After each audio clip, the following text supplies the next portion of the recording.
She had never taken a single step in her life. The surgeon's daughter, born with legs, doctors said would never work, watched the world move while she stayed still. But then, on a freezing night, a stranger appeared, a black homeless boy, ragged and shivering, knelt beside her wheelchair. What he did next defied every medical prediction, every rule, every expectation. They said it was impossible, but what if the world was wrong? Emily Carter's world had always been carefully measured. The daughter of one of the city's top surgeons, her life was filled with polished hallways, quiet rooms, and a view of the park she'd never set foot in. Born with a rare condition that left her legs motionless, she learned to move through life on wheels, gracefully, but always from a distance. Her father's colleagues spoke in hushed tones about miracles, but Emily had stopped believing in those years ago. Most days were predictable: tutoring in the morning, books in the afternoon, and the familiar hum of the city beyond her window. She'd watch children her age run past in bursts of laughter, their sneakers slapping the pavement, their legs carrying them to places she could only imagine. It was on one of those ordinary winter evenings, the air sharp with cold, that her life's routine quietly began to unravel. Her father was working late again, the house staff busy elsewhere. From her wheelchair by the front steps, she noticed him, a boy about her age, clothes threadbare, skin marked by the wind's cruelty. He moved with a quiet confidence, as if the cold didn't bother him. Their eyes met for the briefest moment.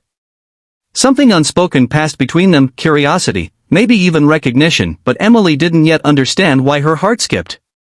She had no idea that this stranger's arrival would not only challenge everything she believed about her body, but also expose a truth about the world far heavier than the chair she'd lived in all her life.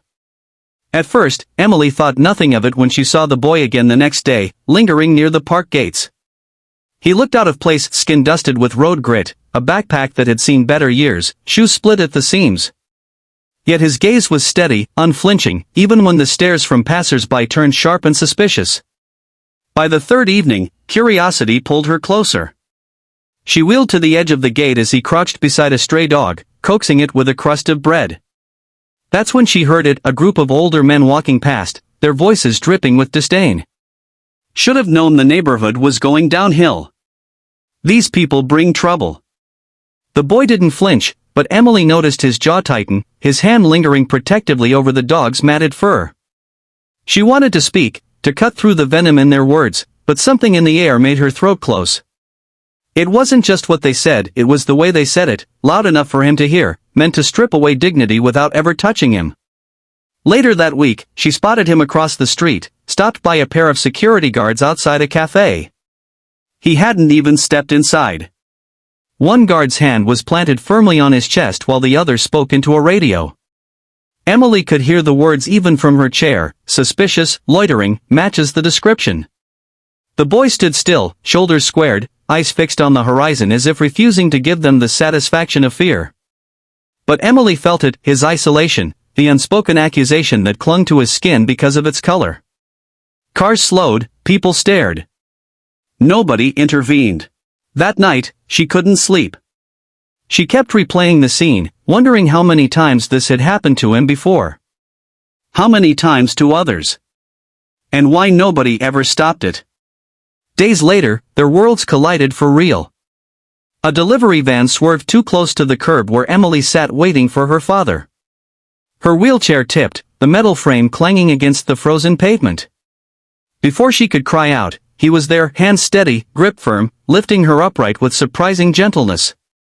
"Let me try," he said quietly, glancing at her legs. She didn't know what he meant, at least not yet. But in that moment, she realized something. The boy the world looked at with suspicion had just treated her with more care than most ever had. And what was about to happen next would force everyone, her father, the neighborhood, and maybe even the city, to confront a truth they'd been avoiding for far too long. It happened so fast, Emily almost missed the first spark.